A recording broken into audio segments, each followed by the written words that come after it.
este Egipto por un momento, Señor, por un instante, para alejarnos de este sistema, de esta mundanalidad, que son más las cosas que traen en nuestra contra que a favor. Hoy es este maravilloso día, Señor, un día donde tú nos convidas a celebrarlo, pero también nos das ordenanzas de no faltar en él, Señor. Cada día seamos entregando todo nuestro ser, todo nuestro entendimiento a tu obra. Y te rogamos, Señor, que derrames sabiduría de lo alto, no la sabiduría de este mundo, la cual es torpe, la cual, Señor, los hombres tienen en mucha estima, pero que realmente no edifica nuestras almas.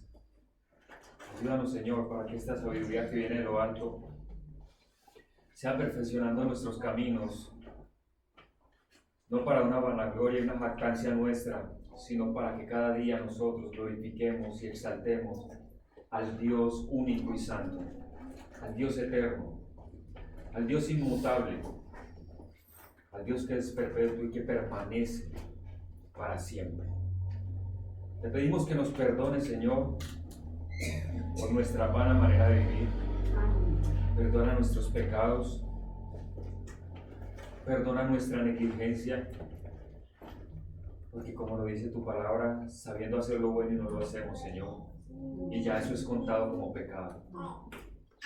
Perdónanos porque cuántas cosas tenemos por delante que sabemos cuál es el camino a tomar y nos hacemos los de la vista gorda, Señor.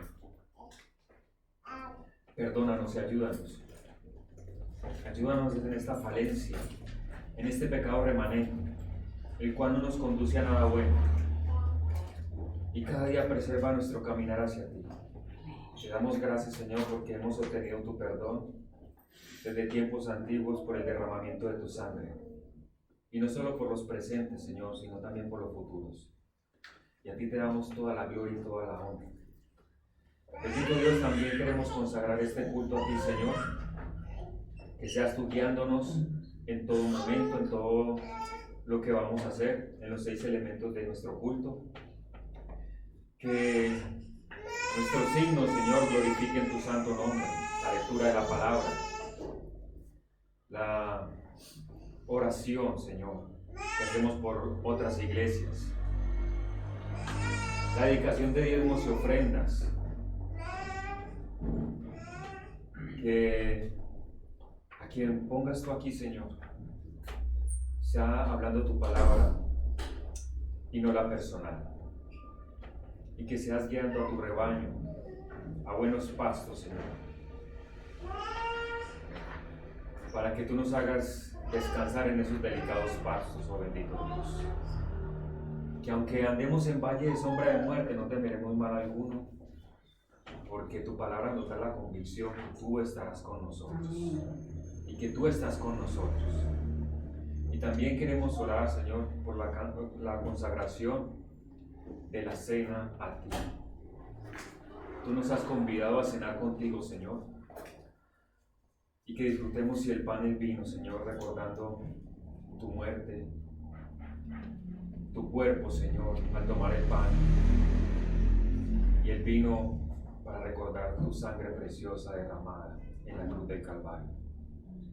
Que nuestras almas estén consagradas, que estén preparadas para recibir el pan y el vino, y que no andemos en pecado práctico, como si fuese nuestro diario vivir. Una cosa es haber caído en pecado y otra es que sea nuestra práctica diaria. Bendito Dios, gracias te damos en este día maravilloso. A ti sea la gloria en Cristo Jesús. Amén. Amén. Amén.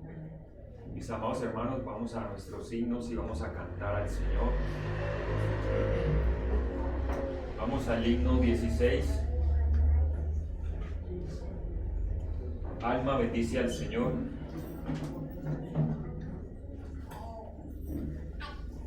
Alabo, engrandezco y glorifico al Rey del cielo.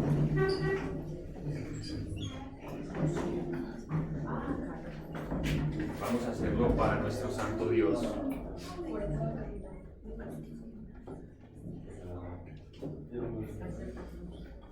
Hermanos, sus celulares, por favor, colóquenlos en modo avión, en silencio, para que no haya ninguna interrupción.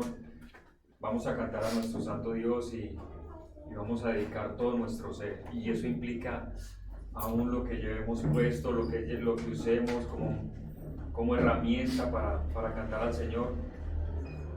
Y vamos a hacerlo con devoción. Es en este santo día que el Señor nos ha separado. El Señor nos ha librado de Egipto y nos ha llevado al desierto para que su iglesia se consagre y cante a nuestro santo Dios.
No a un Dios que tienen los hombres, que es mortal.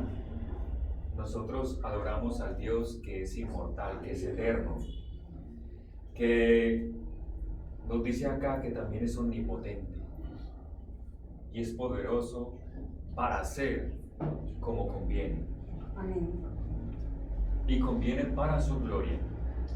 Vamos ahora al himno 340.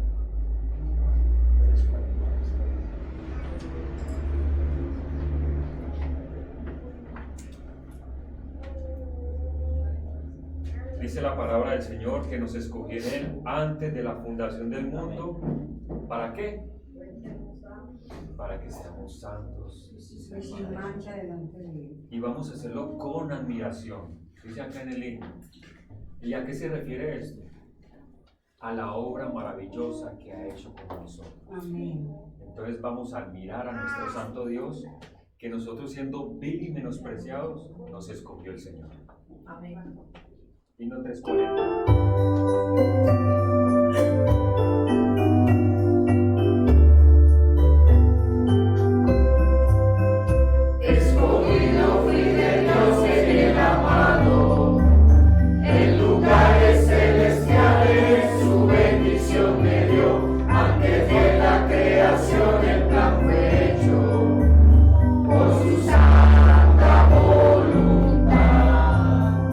Escondido Cristo estoy, nadie me apartará, y las fuerzas de este mundo no me podrán dañar. Vivo y ando en esta vida con seguridad, porque me escogió mi Dios. Tengo un sello que el Espíritu me ha dado, cuando mi confianza puse solo en mi Salvador. Verdad que el Señor me dio de vida eterna, escondido fui de Dios. Escondido en Cristo estoy, nadie me apartará, y las fuerzas de este mundo no me podrán dañar. Vivo y ando en esta vida con seguridad, porque me escogió mi Dios. Me escogió para alabanza de su gloria, y sentóme en las alturas con Cristo mi Señor. Grande fue la admiración al ver su gracia, cuando me escogió mi Dios. Escondido en Cristo estoy, nadie me apartará, y las fuerzas de este mundo no me podrán dañar.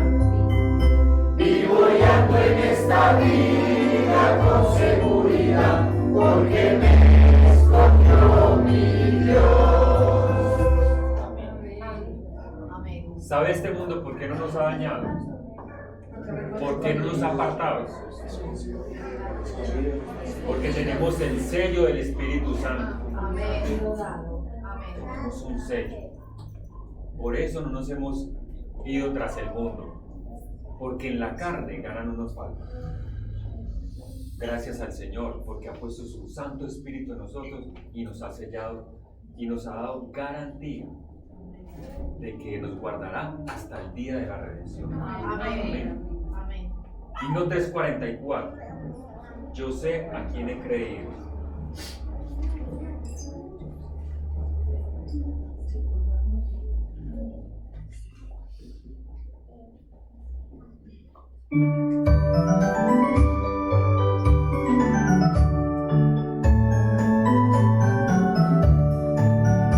No sé por qué la gracia del Señor a mí un día me alcanzó, ni sé por qué obró la salvación en un indigno como yo.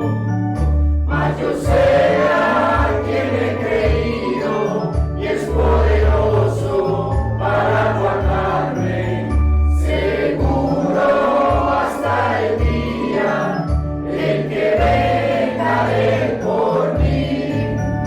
No sé por qué la gracia del Señor en mí Él quiso demostrar, ni sé por qué cuando era pecado por mí su vida vino a dar. Mas yo sé a quien he creído, y es poderoso para guardarme seguro hasta el día en que venga Él por mí. No sé cómo es que su espíritu convence al hombre de su error, ni cómo obra en el corazón creando fe en el Señor. Mas yo sé a quien he creído, y es poderoso para guardarme seguro hasta el día en que venga Él por mí. No sé cuándo el Señor regresará, de noche o al amanecer, ni sé si por la muerte de pasa o vivo subiré con Él. Mas yo sé a quien he creído, y es poderoso para guardarme seguro hasta el día en que venga Él por mí. Qué maravilloso poderoso es nuestro Dios, Amén. que no comprendemos por qué nos ha salvado. Y ahí nos vamos a quedar toda la vida, porque si miramos a nuestros pecados, uno dice, no merezco absolutamente nada. Vamos a la lectura de la palabra, en el capítulo 29 de Éxodo. Pueden seguir de pie los que pueden estar de pie. Los que tengan dificultad para estar en pie pueden tomar asiento, no hay problema, ya sea por enfermedad o por dolencias externas, físicas. Pero los demás, por favor, estemos en reverencia al Señor. Aún niños. Éxodo 29, lo va a leer, nos va a dirigir en esta lectura Mateo Gómez. Dice, prepara por favor Carlos Mario en el capítulo 30, el 31 del hermano Alexander, 32 Juan Andrés y 33 el hermano Alexander. Así dice la palabra del Señor. Para consagrarlos como sacerdotes a mi servicio, harás lo siguiente. Tomarás un novillo y 2 carneros sin defecto, y con harina fina de trigo harás panes y tortas sin levadura amasadas con aceite, y obleas sin levadura untadas con aceite. Pondrás los panes, las tortas y las obleas en un canastillo, y me los presentarás junto con el novillo y los 2 carneros. Luego llevarás a Aarón y a sus hijos a la entrada de la tienda de reunión, y los bañarás.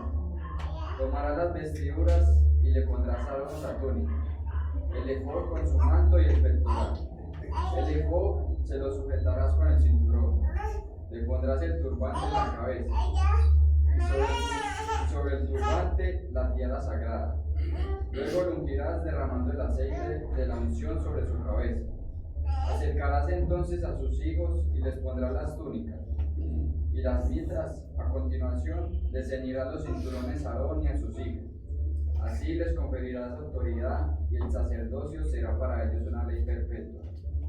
Arrimarás el novillo a la entrada de la tienda de reunión para que Aarón y sus hijos le pongan las manos sobre la cabeza.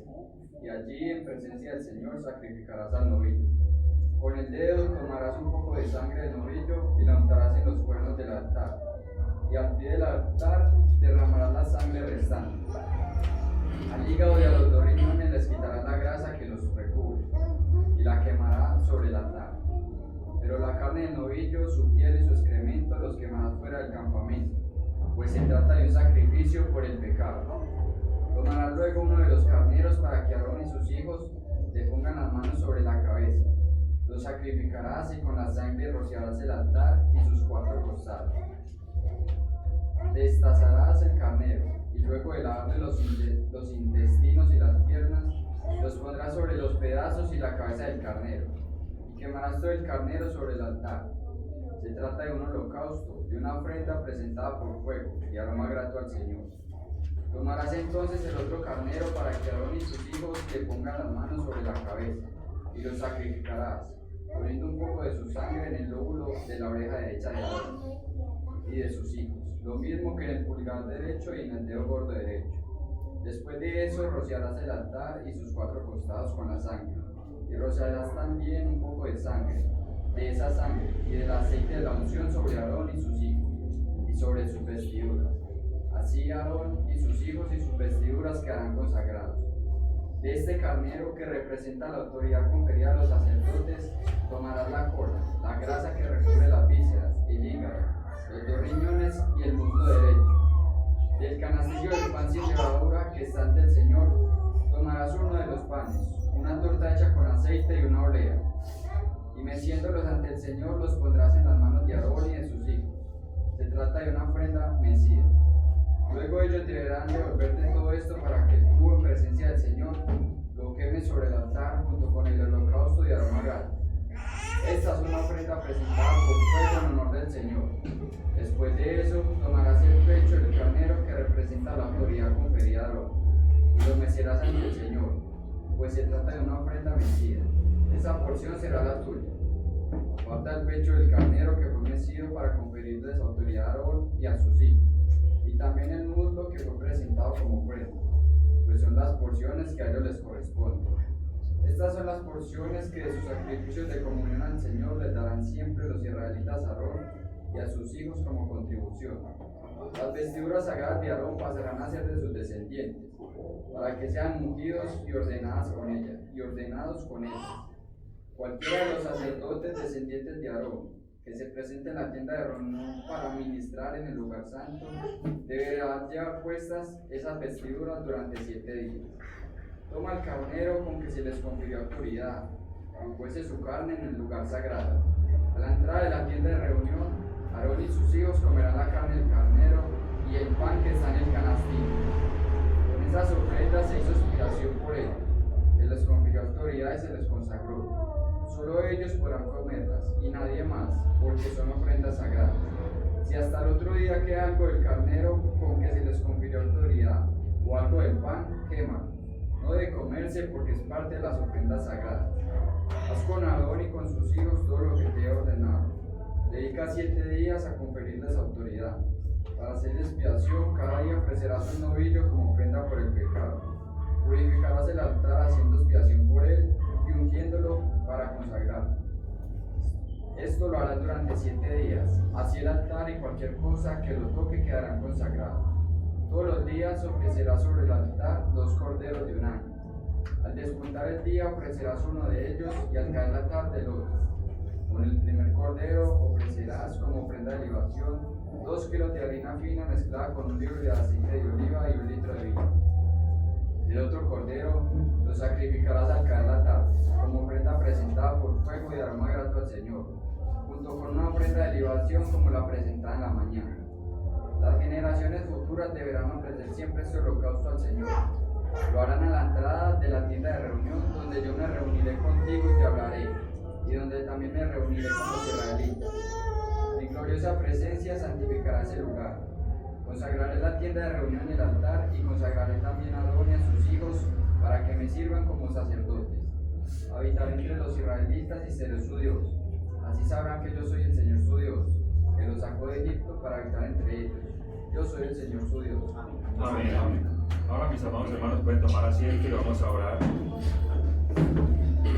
Vamos a hacer la oración que cada domingo tenemos por nuestras iglesias hermanas. Y en el día de hoy le corresponde a la Iglesia Bautista Reformada Salvación y Vida Eterna en Barranquilla. Vamos a orar, mis amados hermanos, inclinando nuestros rostros, son nuestros hermanos, y vamos a hacerlo en el Señor. Amado Dios y Padre nuestro, te damos gracias, bendito Rey, que nos permites extender esta oración por nuestra amada iglesia, en nuestros hermanos en la Iglesia Bautista Reformada Salvación y Vida Eterna, y su pastor Alexander Mercado. Seas tú, Señor, concediéndole las peticiones de su corazón conforme a tu palabra, Señor. Que cada día ellos tengan firmeza en la fe, sean fuertes, Señor, en llevar tu palabra, en hacer este evangelismo con entrega, con sacrificio, Señor, pero que seas tú también respaldándoles con finanzas, Señor, a cada uno de estos siervos que están capacitados para obrar en el ministerio. Y también capacítalos, Señor, en cuanto a una buena preparación teológica, para que el reino de Dios avance en la ciudad de Barranquilla. También para que haya una unidad pastoral, local y universal, Señor. Que como iglesias estemos unidos, que como iglesia, Señor, estemos fortalecidos. Y cuanto más, Señor, nuestros hermanos que viven en la iglesia de Barranquilla. Oramos por ellos para que seas tú guardándoles y concediéndoles, Señor, conforme a tus riquezas en gloria en Cristo Jesús. Amén y amén. Oramos a consagrar nuestros diezmos y nuestras ofrendas, según usted lo haya dispuesto en su corazón. Vamos a orar por ellos, mis amados hermanos. Amado Dios y Padre Celestial, Rey eterno, Rey de gloria, quien nos sustenta con la diestra de su poder, quien nos concede los medios suficientes, Señor, para el sustento diario, y cuanto más, Señor, para apartar una parte proporcional a lo que tú nos das cada día, Señor. seamos como iglesia fiel en la consagración de diezmos y ofrendas, Señor, fieles en esta dádiva maravillosa que es para el avance de tu reino. Que cada día nos comportemos, Señor, como dadivosos, Señor, como no aquellos ávaros o que quieren retener o que quieren tener para sí mismos, Señor, para sus propios deleites, su vanagloria. Ayúdanos a no caer en ello. Y cada día danos lo suficiente, Señor, para nosotros contribuir a esta obra maravillosa, a tu reino, oh bendito Dios. Que cada día lo hagamos con el corazón, no pensando, Señor, siempre en qué se ha de hacer con estas diezmos y ofrendas, sino siempre pensando que es para tu gloria. Aquellos que mal utilicen estas ofrendas tendrán que rendir delante de nuestro Señor cuentas, y el Señor emitirá juicios si hacen mal uso de ello. Por eso en tus manos encomendamos todo esto para la gloria de tu nombre en Cristo Jesús. Amén y amén. Y mientras mi hermano Alessandro va recogiendo diezmos y ofrendas, yo los dejo en muy buenas manos, en las manos de nuestro pastor Héctor, para que nos enseñe y nos predique la palabra del Señor en este día. Muchas gracias, consiervo amado.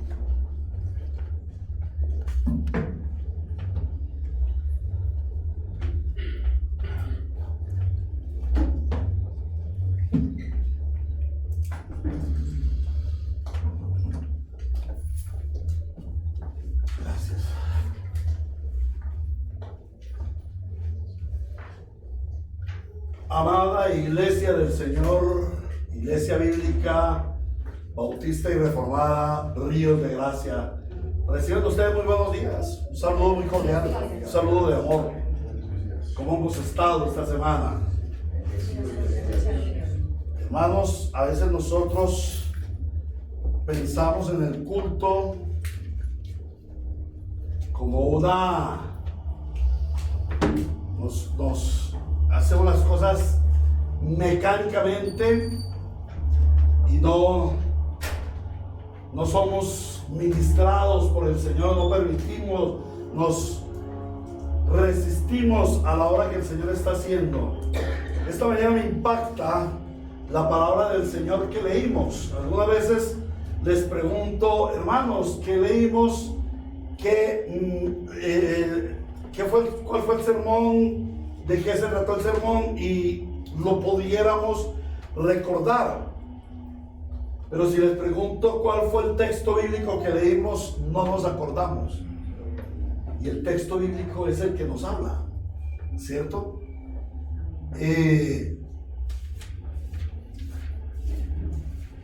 Me causó bastante impacto.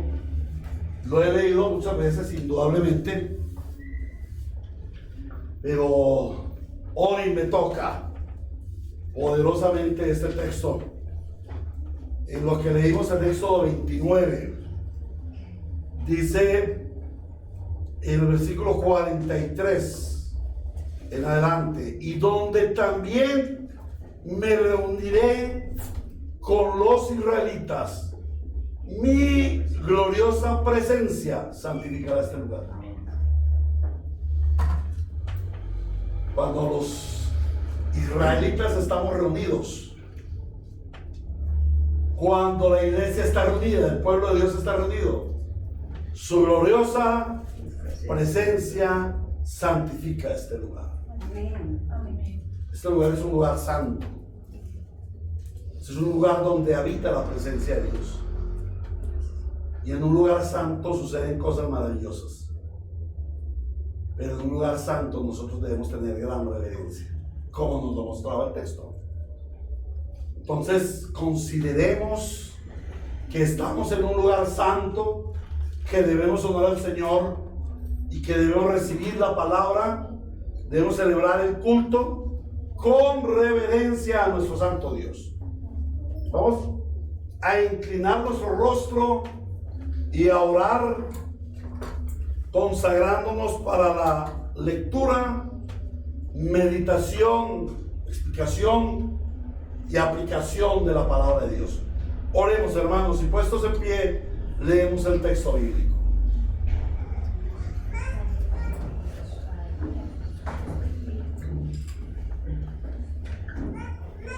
Alessandro, Marcelo, perdón. Perdón, hermano. Me sucede con Juan Manuel Isabel. Amado Rey de Gloria, el Dios viviente y verdadero, a quien le place habitar en medio de su pueblo, a quien le place hablar a su pueblo, a quien le place revelarse a su pueblo por medio del sagrado libro de la Biblia. Queremos darte gracias porque en esta mañana te ha placido reunirnos para que tú habites en medio de tu pueblo, seas glorificado por tu pueblo y este pueblo pueda contemplar la gloria de tu presencia. Podamos contemplar la gloria y el poder de tu presencia. De esta manera, Señor, nos consagramos para recibir la exposición de la palabra de Dios. Que seas tú, amado Señor, obrando en nosotros, abriendo nuestra mente, nuestro corazón, para que recibamos la palabra que nos edifica, la palabra que nos transforma, la palabra que nos trae a arrepentimiento, que aumenta nuestra fe, la palabra que nos dirige por el camino de vida eterna.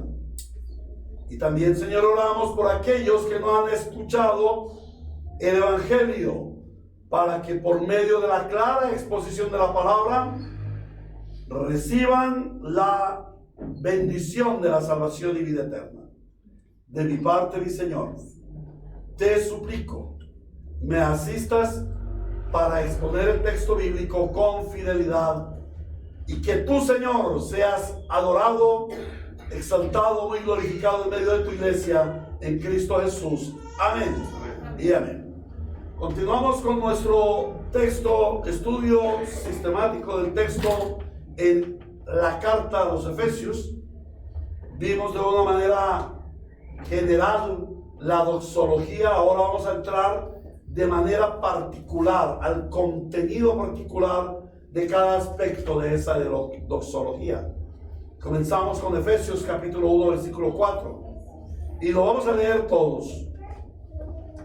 Efesios 1:4. Dios nos escogió en Él antes de la creación del mundo para que seamos santos y sin mancha delante de Él. Lo podríamos repetir, por favor. Dios nos escogió en Él antes de la creación del mundo para que seamos santos y sin mancha delante de Él. Palabra de Dios. Podemos sentarnos. En esta semana, en uno de esos videitos que se atraviesan por las redes y a los cuales muchos, dijera yo la gran mayoría de cristianos, osamos en ponerle mucha atención, ¿no? Muchos cristianos, aunque van a una iglesia, su iglesia es la red, su pastor es la red. En uno de esos videitos, yo los observo por curiosidad, apareció una pastora enseñando que cuidado con ir al baño, porque en el baño hay seres espirituales de maldad que toman posesión del creyente. Y un poco de basura más. Yo no ahondo en eso, pero es solo una pequeña muestra de las locuras, de las ridiculeces que están haciendo los mal llamados cristianos. Y Y es que uno de los más graves problemas de la iglesia moderna es que es carente de doctrina. Muchos creyentes, dijera yo la gran mayoría de creyentes que se llaman cristianos, dicen que las doctrinas dividen, que para qué aprender doctrinas. No nos importan las doctrinas. De hecho, en esta iglesia, muchos hermanos dicen lo mismo. Pastor, yo nunca he dicho eso. No, quizás no lo digas con tus labios, pero con tus actitudes sí. Porque nosotros, domingo a domingo, miércoles a miércoles, ¿qué enseñamos en la iglesia? Doctrinas. Y cuando tú dices, el domingo no voy a la iglesia, el miércoles no voy a la iglesia, estás diciendo, yo no quiero la doctrina, me aburre la doctrina, no necesito la doctrina. Aquí hay un hermano que estudia en el seminario. Todos los días está ahí aprendiendo doctrina. Pero él no falla los miércoles para venir a recibir la doctrina. Él podría enseñar aquí y a las 10 de la mañana o después del refrigerio irse, porque él ya aprendió, él ya ha aprendido. El seminario le enseña la doctrina, aquí él le enseña doctrina. Bien, podría irse, pero aquí lo tenemos siempre, porque le importa la doctrina. Pero quien no ama la doctrina no quiere asistir a la iglesia a recibir la doctrina. Y es importante para la iglesia que seamos fundamentados en la doctrina, como lo dice luego el apóstol Pablo en la carta. Ya llegaremos a su momento para estudiar esto. Fundamentados en la doctrina de los apóstoles y de los profetas, en el fundamento de los apóstoles y profetas. Cuando la iglesia no está fundamentada en las doctrinas, es cuando vemos las cosas más ridículas en los cultos evangélicos, a tal punto que las gentes tienen motivos para burlarse y desprestigiar a la iglesia y al Señor Jesucristo por esas locuras que hacen. Pero lo peor del caso es que en las iglesias que tenemos la doctrina fiel, la doctrina emanada de la Biblia, y no se le da interés a la doctrina, no hay edificación en los santos. Los santos no son edificados. El Señor nos ha dejado un marco regulador para la acción y la vida de la iglesia. ¿Cuál es ese marco regulador? Su palabra. Y en este caso, el apóstol Pablo nos enseña que el fundamento de la iglesia es la doctrina. Ya estudiamos que este pasaje nos muestra la doxología o adoración del apóstol Pablo, que induce a la iglesia a adorar. ¿Y esta adoración en qué está fundamentada? En la palabra, en la doctrina, y no en las emociones o en las pasiones desordenadas de la carne y el pecado. El primer aspecto de doctrina o doctrinal que toca el apóstol Pablo en su alabanza al Señor, en su doxología, es la elección. La elección. Esto es una doctrina aceptada por la iglesia, abrazada por la iglesia durante siglos, pero que infortunadamente ha sido negada y rechazada por la iglesia moderna. ¿Por qué? Porque en su ignorancia y orgullo el hombre quiere sentirse superior a Dios, quiere ser mejor que Dios, quiere ser más moral que Dios. Hermanos, la iglesia verdadera debe ser bíblica, y si es bíblica, es doctrinal. Y hoy contemplaremos esta preciosa doctrina a la luz de la palabra. Y vamos a ver 4 características de esa doctrina. ¿De qué doctrina vamos a hablar? La elección soberana de Dios. Lo primero que vamos a ver es su definición. Así se titula el sermón de esta mañana, la doctrina de la elección, basados en Efesios capítulo 1, versículo 4. Y vamos a ver 4 aspectos de esta doctrina. La primera, vamos a ver su definición. El segundo aspecto en el que meditaremos es su autor. El tercer aspecto que tocaremos son sus beneficiarios. Y el cuarto aspecto que veremos es su tiempo. Hoy tenemos 4 puntos. Nos vamos a alargar media hora más. Abróchense los cinturones, péguense al asiento y dispongámonos para recibir la palabra. El Espíritu Santo nos enseña lo primero, la definición de lo que es la elección. La definición de elección. Ese es el punto.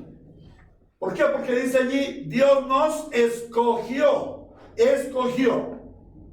La palabra escogido que el apóstol Pablo usa allí es la palabra eklejomai. Eklejomai. Que significa escoger, hacer una elección con un propósito. Este término extraigo del diccionario Kittel, diccionario bíblico Kittel. Ahora, me causa gran impresión, ekle, esa palabra ekle, es una palabra con la cual comienza la iglesia, eclesia. Aquí es eklejomai, significa sacados, extraídos, con un propósito. Y vamos a poner un ejemplo. ¿Qué es elegir? Debemos ver que para elegir se necesitan varias opciones. El diccionario Kittel dice elegir dentro de 2 o más opciones. Para ver que debemos ver que para elegir se necesitan varias opciones. Por ejemplo, en este momento que ya tenemos hambrecita, voy a hablar de un restaurante. En un restaurante puedes ir y elegir tu almuerzo entre varias opciones. Allí te pasan un menú y en el menú te dice, señor, señorita, tenemos menú vegetariano, o tenemos pastas, o tenemos carne o pollo. Elija entre esas opciones.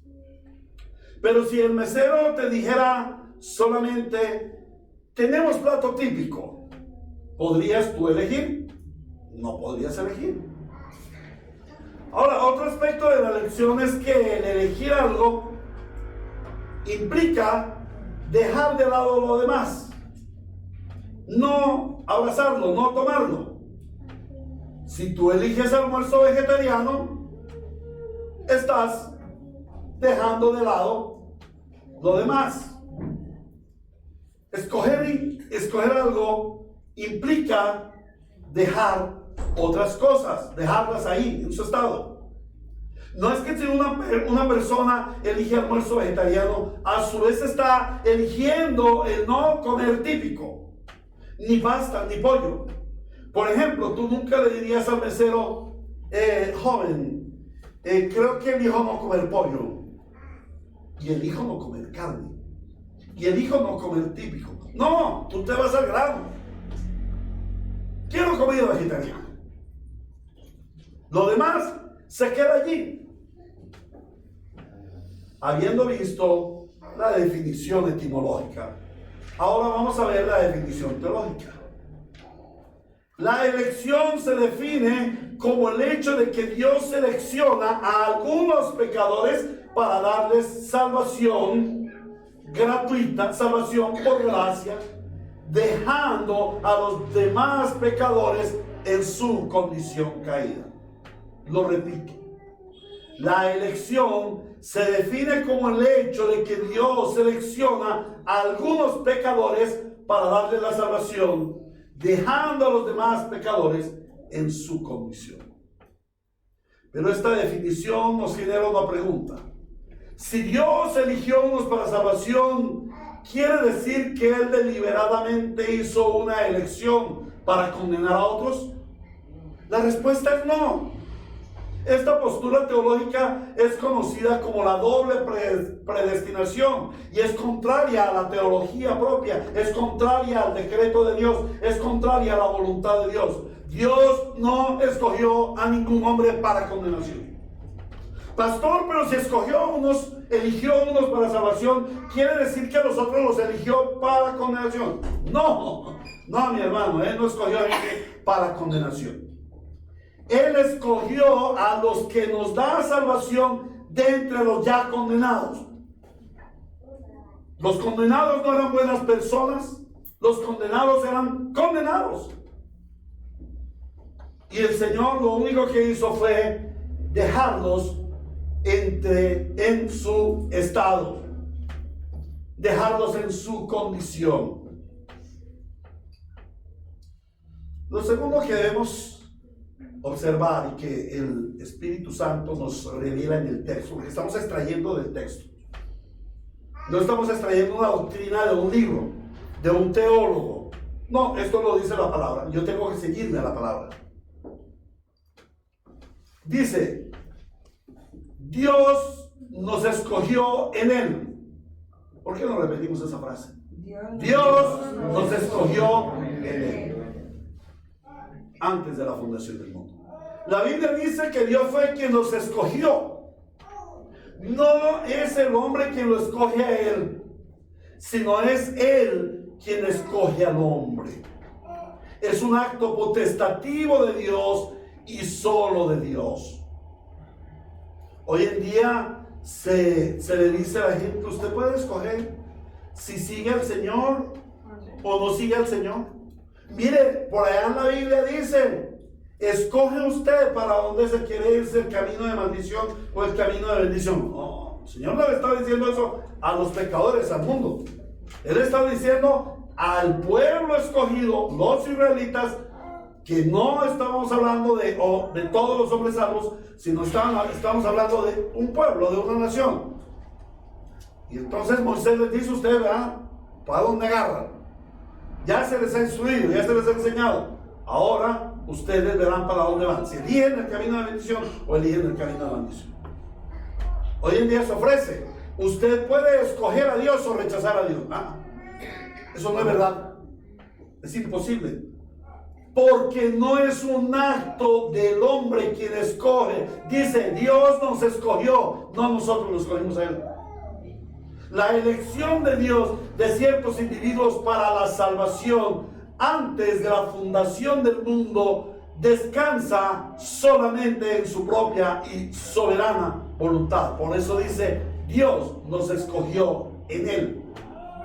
Su elección de ciertos pecadores no fue basada sobre ninguna anticipada respuesta u obediencia por parte de los que iban a ser salvados. Él no los escogió porque desde el Eterno les hubiera visto que ellos tenían fe y que se iban a arrepentir y que le iban a seguir. No, Él no los escogió por ninguna respuesta o obediencia que hubiera visto de antemano, sino que Él nos escogió porque Él lo quiso. Según el puro afecto de su voluntad, continúa diciendo el texto. Y lo veamos, porque algunos pudieran decir, bueno, pero pastor, lo que pasa es que eso está en ese texto, pero es una cosa que no podemos tomar un texto para justificar la acción de la elección.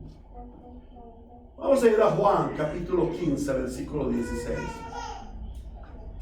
Juan capítulo 15, versículo 16. Y el Señor dice de sus apóstoles, no me escogieron ustedes a mí, no me escogieron ustedes a mí, sino que yo los escogí a ustedes y los comisioné para que vayan y den fruto, un fruto que perdure. Así el Padre les dará todo lo que pidan en mi nombre. Pasemos a segunda a Tesalonicenses, capítulo 2, versículo 13. Segunda a Tesalonicenses 2:13. Nosotros En cambio, siempre debemos dar gracias a Dios por ustedes, hermanos amados por el Señor, porque desde el principio Dios los escogió para ser salvos mediante la obra santificadora del Espíritu y la fe que tienen en la verdad. Y vamos a ir al Salmo 33:12. Salmo 33:12. Dichosa la nación cuyo Dios es el Señor, el pueblo que Él escogió por su heredad. El pueblo que ¿quién escogió? Dios. Dios escogió por su heredad. La elección no fue determinada o condicionada por cualquier cualidad, por cualquier virtud de ningún hombre que Él haya visto de antemano. Aquellos a los que Dios de una manera sobrenatural, soberana, eterna, Él eligió, Él los trae a través del poder del Espíritu Santo hacia una voluntaria aceptación de Cristo. Y en estos días, en un pequeño grupo que el Señor me ha permitido llevar y enseñar, me hacían justamente esa pregunta. Me decían, pero entonces estábamos estudiando Romanos capítulo 8, versículo 29 y 30. Entonces me preguntaban, ¿no? Que si había posibilidad de que una persona pudiera venir a Dios, elegir a Dios por su propia voluntad y entonces Dios lo acogía. No hay posibilidad. No hay posibilidad porque no hay un hombre bueno en la tierra que busque a Dios, dice la palabra. Es el poder de Dios, el poder del Espíritu Santo que nos trae a Cristo. Y el Espíritu Santo nos lleva a hacer una aceptación de Cristo. De tal manera que es Dios quien elige al pecador y no el pecador quien lo elige a Él. Esta es la causa fundamental de la salvación, que Dios hizo la elección para que la gloria por la salvación sea para Dios y no para ningún hombre. Dios nos elige para que nadie se lleve la gloria por la salvación. Debemos comprender que la elección parte de la base de que todo hombre es pecador, está separado de Dios, es enemigo de Dios, está muerto en sus delitos y pecados y solamente se merece el castigo por su alta traición. Dios miró al mundo y no halló ni uno bueno. Todos hemos hecho lo malo. Ninguno merece la salvación. Estamos separados de Dios, muertos. No es como algunos lo plantean equivocadamente diciendo que hay injusticia al salvar a unos y condenar a otros. Todos debiéramos ser condenados al infierno eterno por nuestra leve rebelión. Sin embargo, Dios nos da la mayor muestra de su amor y misericordia al elegirnos y extraernos y extraernos de este estado sucio y miserable. ¿Para qué? Para llevarnos a un estado de gloria y de santidad, el cual por nuestros propios medios, por nuestros propios méritos, por nuestra propia obra, jamás hubiésemos alcanzado. Jamás llegaríamos a esa estatura. Y surge la pregunta, vamos a meditar un poco en la pregunta. ¿Hay injusticia en Dios al escoger a unos para salvación? La respuesta definitivamente es no.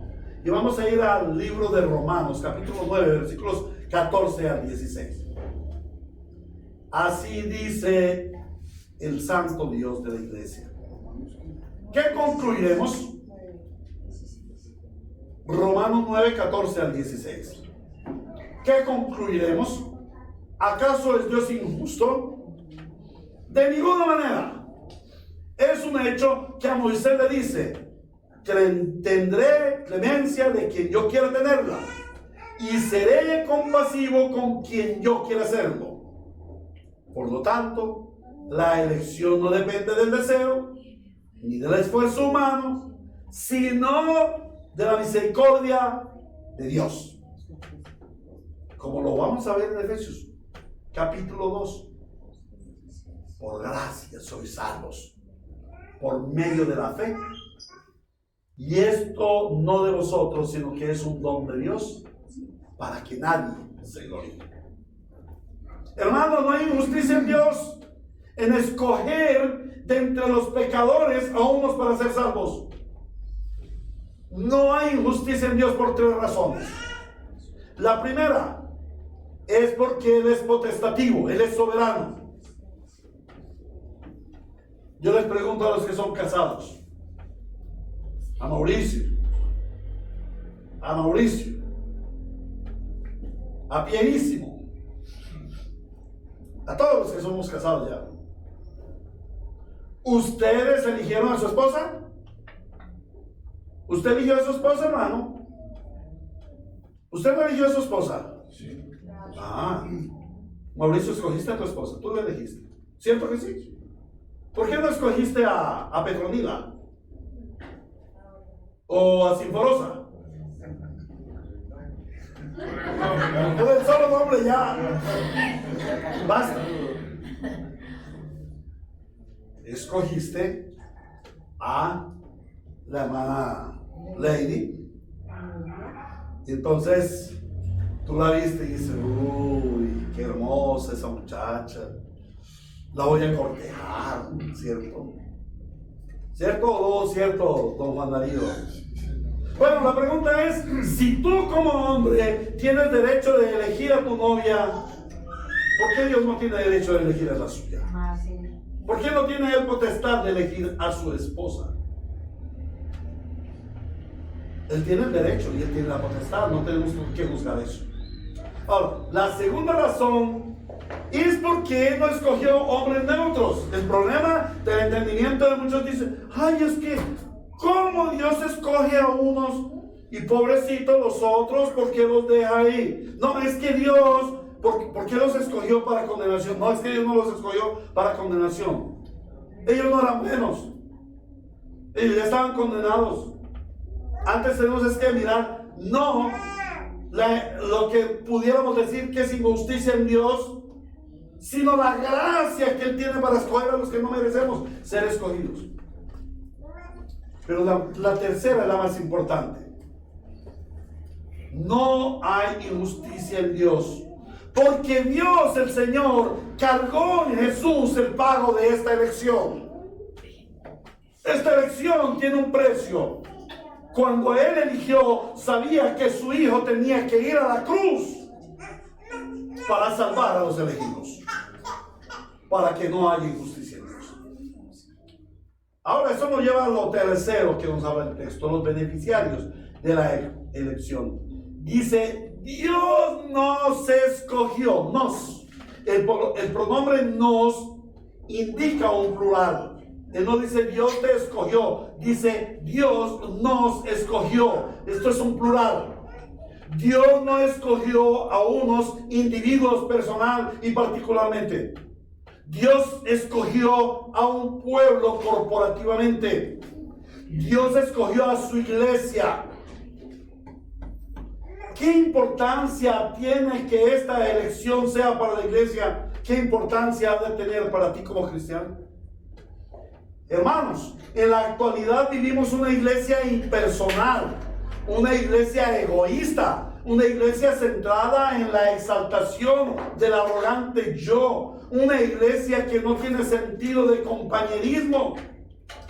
Cuando el apóstol Pablo nos dice que Dios nos escogió, el mensaje es: hermanos, estamos juntos en este asunto. Estamos juntos en este caminar. Fuimos juntos seleccionados por el Santo Dios. Hermanos, vamos juntos por el mismo camino. De tal forma que lo que Dios se propuso contigo, también se lo propuso conmigo. Si algo te sucede a ti, eso me tiene que afectar a mí. Si algo me afecta a mí, eso te tiene que afectar a ti. Y si algo me sucede, el beneficio te beneficiará a ti. Y si en algo eres beneficiado, yo seré beneficiado. La iglesia será beneficiada. Habla de una acción corporativa. Dios nos eligió. ¿A quiénes? A nosotros, a los santos. La elección corporativa y no individual tiene efectos en el propósito de la elección, porque la elección tiene un propósito. Lo vamos a ver la semana entrante, Dios mediante. En el objetivo de la elección, la elección corporativa y no individual tiene efectos en el propósito de la elección, en el objetivo de la elección y en el destino de los elegidos. Estamos juntos en este camino. Y Dios dice que Él nos eligió para ser santos. Él no te eligió a ti para ser santo. Eligió al otro para que sea santurrón. Y al otro lo eligió para que tenga doble personalidad, santo pecador. No. Dios nos eligió a nosotros, todos, la iglesia, los elegidos, para que seamos santos juntos. De tal manera que tu santidad es de importancia para mí. Tu santidad debe ser importante para la iglesia. Como iglesia te debe importar la santidad de todos. Yo no quiero volver a esa iglesia porque el pastor no hace sino decir que nosotros no venimos los domingos, no hace sino decir que nosotros no diezmamos, el pastor no hace sino acusarnos, es una iglesia de condenación. No, hermanos, yo no condeno. Cristo es el que juzga. Tú eres quien te condenas a ti mismo.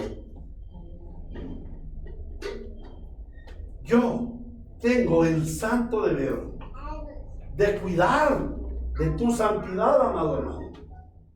Pero tú tienes el deber de cuidar de mi santidad, amado hermano. Y nosotros tenemos el deber de cuidar de nuestra santidad.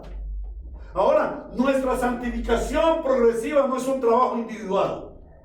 A veces encontramos hermanos, ¿y cómo estás? No, hermano, aquí en la lucha. Luchando por la santificación. Duro, hermano, duro. Estoy cansado ya. Ha sido duro, pastor, la santificación. ¿Por qué es dura? Porque lo haces solo. Porque lo haces solo. No cuentas con la iglesia. Pero también hay un problema. La iglesia no se interesa por la santificación de los demás. La santificación es una obra en la cual nosotros debemos cuidar los unos por los otros. Debemos tener sumo cuidado. De ahí tanto la insistencia. Hermano, es que nosotros venimos aquí el miércoles, ¿a qué? ¿A tomar cafecito con sándwich? ¿A hablarnos de nuestras cuitas? No, si hay un momento de parte social, pero en esa parte social también estamos velando por nuestra santificación. Pero cuando oramos, estamos velando por nuestra santificación.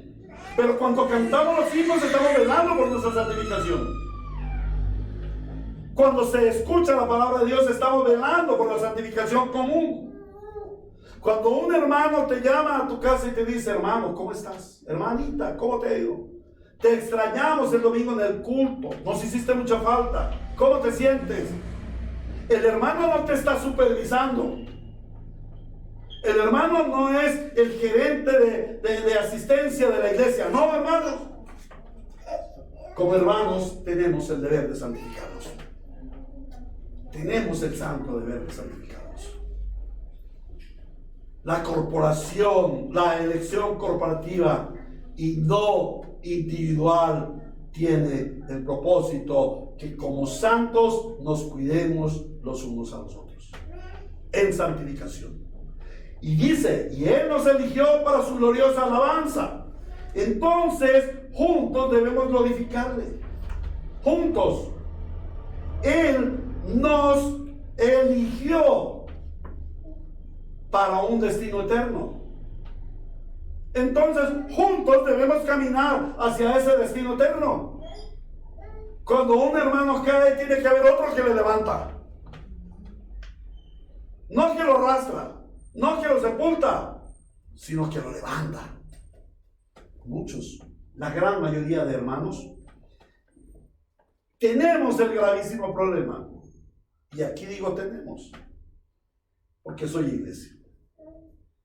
Tenemos el gravísimo problema de no confesar nuestros pecados. La palabra dice que debemos confesar nuestros pecados. Pero nosotros no acostumbramos a confesar nuestros pecados. Claro, confesar nuestros pecados es vergonzoso. Confesar nuestros pecados de pronto nos impide crecimiento posicional en la iglesia y cosas así piensan. No, hermanos.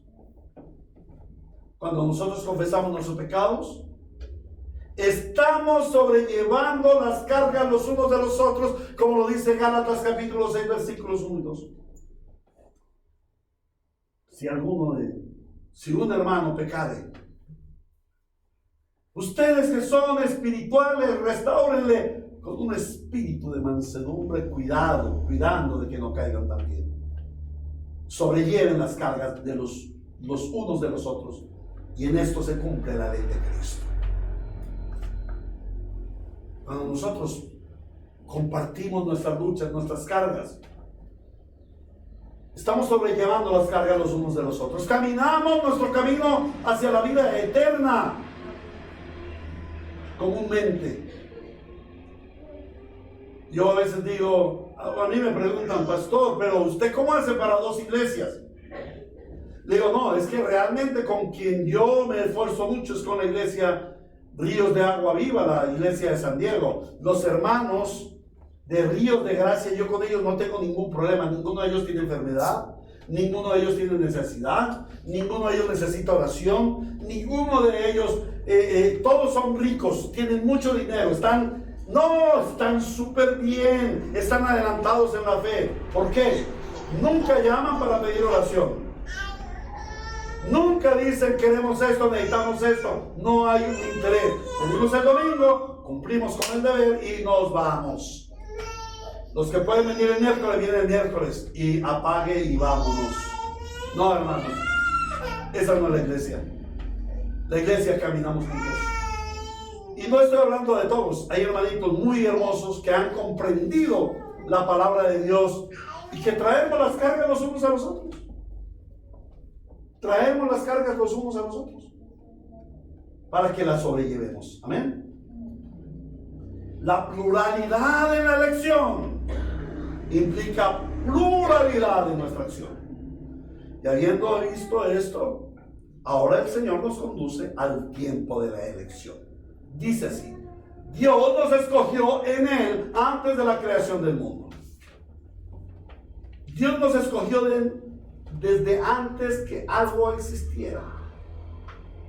Dios en su consejo trino y eterno nos conoció, y a pesar de habernos conocido, nos escogió. Él no nos conoció como santitos, Él no nos conoció como bellísimas personas. Él nos conoció sabiendo que nosotros íbamos a ser pecadores, enemigos de Dios, que le íbamos a rechazar, que íbamos a blasfemar contra Él. Y a pesar de eso, Él nos escogió. Y esto nos muestra que nosotros no obedecemos a un plan B o una casualidad del destino. Algunos dicen y predican: ay, el hombre cayó en pecado, entonces vino el plan B del Señor. ¿Y cuál es el plan B? Jesucristo el Salvador. Parecen palabras muy bonitas, pero es la más terrible herejía. Porque Dios nos escogió desde antes de la fundación del mundo y Jesucristo se ofreció a sí mismo. Yo daré mi vida por ellos. Aún no habíamos nacido, aún el mundo no se había creado, ya Jesús se había entregado por nosotros. Y esto debe hacernos pensar en el Dios eterno que ha escogido a los hombres creados y caídos, a unos hombres creados y caídos, para darnos salvación. Podemos ver el Dios que ha planeado la eternidad y en esta eternidad nos ha elegido para que seamos su pueblo eterno. Ese pueblo que va a estar delante de Él, como lo leímos en el principio, en el Éxodo capítulo 28, y de lo cual yo no había hecho conexión, pero ahora lo veo. Nada hay en Dios que sea una casualidad. Dios nos eligió para que seamos su pueblo eterno y para que Él habite en medio de su pueblo. El pueblo va a estar delante de Él.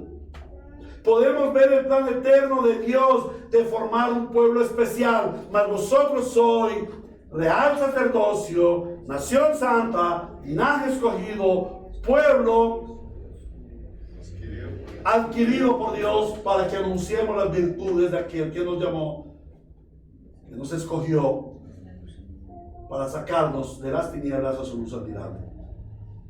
Somos un pueblo especial, escogido de Dios. Un pueblo especial. ¿No te sientes muy especial? De que habiendo sido el peor de los pecadores, un terrible pecador, ahora seas un hijo de Dios, elegido por Dios.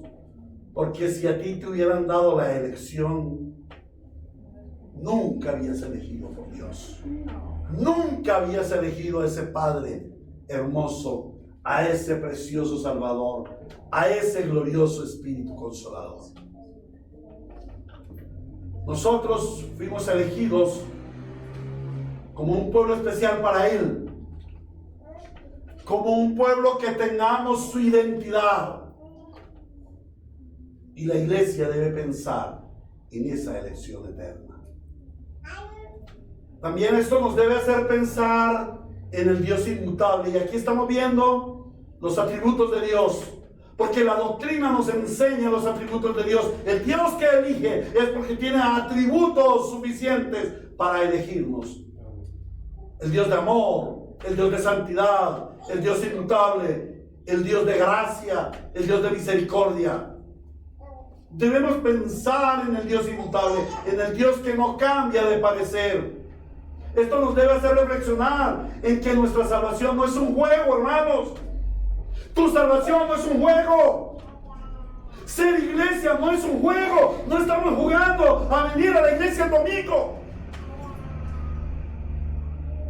En serio que Cristo el Señor desde la eternidad fue entregado para tu salvación, para la salvación de los elegidos.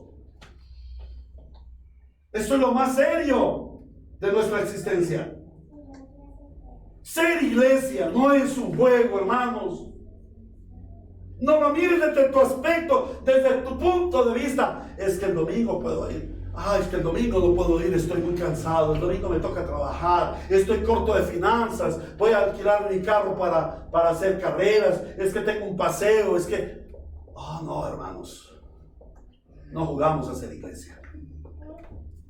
Eso es lo más serio de nuestra existencia. No mires desde tu aspecto, desde tu punto de vista. Mira desde el punto de vista de Dios. ¿Cómo se siente cuando Él te dice, te he elegido? Y tú le dices, no quiero. No me gusta. Prefiero ir al supermercado. Prefiero lavar el carro. Prefiero sacar al perro a pasear. Fuimos elegidos de Dios. Y eso es lo importante. Lo más importante de tu vida no es si eres doctor, no es si eres médico, si eres abogado, si trabajas, si ganas mucho dinero, si tienes un gran negocio. Eso no es lo importante de tu vida. Lo más importante de tu vida es que tú, habiendo sido un terrible pecador, Dios te escogió para que vinieras a ser parte de su pueblo. Amén. Que el Señor ponga en nosotros ese carácter, que ponga en nosotros esa conciencia de que lo más valioso, lo más serio de toda nuestra existencia es ser iglesia, porque Él nos escogió para ser iglesia. ¿A qué conclusiones hemos de llegar? Hermanos, a la verdad que esta doctrina amerita mucho tiempo de estudio. Hay muchas preguntas que resolver y quisiera hacerlo, pero debemos avanzar en el texto. A través de este sermón, ¿qué hemos aprendido? Dios elige de entre los pecadores a un pueblo especial para Él. En ese pueblo no hay ningún mérito en el hombre para ser elegido. Fuimos elegidos por Él y para Él, en Cristo. Y esa debe ser nuestra manera de vivir. Yo no puedo decir que fui elegido de Dios si vivo como un muerto en sus delitos y pecados. Yo no puedo decir que fui un elegido de Dios, pero que no soy iglesia, que no tengo iglesia. No, Señor. Fuimos elegidos como pueblo de Dios desde la eternidad y para la eternidad. O sea, que juntos estamos andando un camino. No podemos ser ruedas sueltas. La rueda suelta no llega a ningún lado, no hace ningún oficio. Es la unidad de la iglesia la que nos lleva a la eternidad, al destino final que Dios se propuso con nosotros, que Dios eligió para nosotros.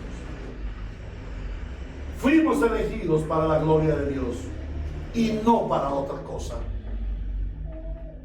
No para hacer dinero en esta tierra. No para tener títulos en esta tierra. No para vivir sabroso en esta tierra. Fuimos elegidos para la gloria de Dios. Y en todo tu vida le debe dar la gloria a Dios. En todo. Amén. Amén. ¿A qué aplicaciones prácticas nos lleva este texto? La primera aplicación es el arrepentimiento. ¿Cuántas dudas han surgido en tu corazón y en tu mente respecto a la elección soberana de Dios? ¿Cuántos viendo esos videitos de los famosos predicadores que ponen en duda la elección soberana de Dios te han impactado y han destrozado la doctrina de la palabra para irte a la doctrina de fulano, sutano o mengano? ¿Cuántas dudas hay en ti? ¿Por qué Dios me escogió a mí y no escogió a mi mamá? ¿Por qué Dios me escogió a mí y no escogió a mi hijo? ¿Por qué hay dudas en cuanto a la elección de Dios? Y peor, has hecho juicio a Dios por su elección. ¡Ay, Dios es injusto! Porque eligió a unos y no eligió a otros. Mira, nunca un irredento va a preguntar: ¿y por qué Dios no me eligió a mí? Esa estúpida pregunta, y perdónenme que lo diga, no la hacemos sino los creyentes, a quienes el Señor nos dio el privilegio de ser elegidos. En vez de decir: oh, ¿por qué la gracia del Señor, como cantamos, me escogió a mí? ¿Es que acaso había algo en mí? ¿Horrible pecador? Nada. ¿Por qué no nos preguntamos eso? Ay, Señor, ¿por qué no escogiste a mi mamá, a mi hermanito, a mi hijito? Oh, hermano, interésate por darle la gloria a Dios que te escogió. El resto depende de Él. Tú no sabes si escogió o no escogió a fulano, a sutano o a perano. Debes arrepentirte porque no has valorado la doctrina de la elección soberana de Dios y por tanto no estás viviendo como un elegido de Dios para su gloria eterna. En segundo lugar, Este es un llamado a la acción cristiana, a vivir como un elegido de Dios. Tu respuesta a la elección de Dios ha de ser solamente darle su gloria. Al saber que soy elegido, mi respuesta recíproca es: te amo, te glorifico, te adoro, Señor, porque si yo ser nada, sin no tener nada, al contrario, siendo el peor de tus enemigos, te plació escogerme para ser un tuyo. Amén. Te doy la gloria, Señor. Te agradezco por tu elección. Glorifica a Dios con reverencia, porque Él es el digno del más alto honor. Glorifica a Dios con gozo, porque esa es tu respuesta a su elección soberana. No porque es una obligación. Si tú eres escogido, glorifica a Dios con tu obediencia a la palabra, a la ley. Porque para esto te escogió Dios. Glorifica a Dios con tu adoración y servicio. Hoy tu respuesta al gran amor íntimo de Dios ha de ser intimar con Él, ser recíproco con el Dios que te ha escogido, de tal manera que dedica tu vida a Él. Anhela vivir en su presencia, vive una vida santa porque Él ama la santidad. Publica a los cuatro vientos el amor de Dios. No dejes de congregarte con quienes nos reunimos para amarle juntos como su familia amada, como sus escogidos. Hoy, tu mayor muestra de amor hacia Él ha de ser el vivir una vida para su gloria, porque Él te ha amado con todo su amor y te eligió para que tú le dieras su gloria. Amén. Solo a Dios nuestro Señor será gloria. Que la iglesia bíblica Dios de gracia sea una iglesia que conoce la elección de Dios. Que adoremos a Dios por habernos elegido sin merecerlo y vivamos como elegidos de Dios, caminando en el propósito de su elección soberana. Señor, bendiga a su iglesia y nos llene de su espíritu. Amado Dios, te damos muchas gracias por esta mañana, que nos has presentado tu palabra, nos has expuesto tu palabra. Te bendecimos y te adoramos y te amamos por habernos elegido. Pero también te pedimos que siempre traigas a nuestra memoria, por el poder de tu Espíritu Santo, a nuestra mente y a nuestro corazón, el recordar esta preciosa doctrina de la elección soberana de Dios. Asístenos, Señor, para honrarte y glorificarte, reconociendo que siendo los más viles y no mereciendo nada más que el infierno, nos elegiste para ser hijos amados, para ser iglesia, para habitar en medio de tu pueblo y que tú recibas toda adoración, toda gloria y toda alabanza. Te lo suplicamos en Cristo Jesús, Señor nuestro. Amén y amén. A todos nuestros amigos que nos sintonizan por los medios virtuales, el Señor les bendiga. Sigan viviendo en la gracia del Señor. Que aquellos que están enfermos, y muy especialmente un saludo a nuestra hermana Crucecita Escobar, que verdaderamente no puede venir porque está enfermita. Aquellos que también están enfermos, que el Señor tenga misericordia y les sane pronto. Pero aquellos que no están enfermos y que se rehúsan a venir, que el Señor tenga misericordia de ustedes, porque el Señor nos eligió para ser miembros de la iglesia y vivir como miembros de la iglesia. El Señor le bendiga. Nos vemos de hoy en 8 días. 9:15 de la mañana en la escuela dominical, 10:30, 10:20 en el culto al Señor. Hasta pronto. Les amamos en el Señor.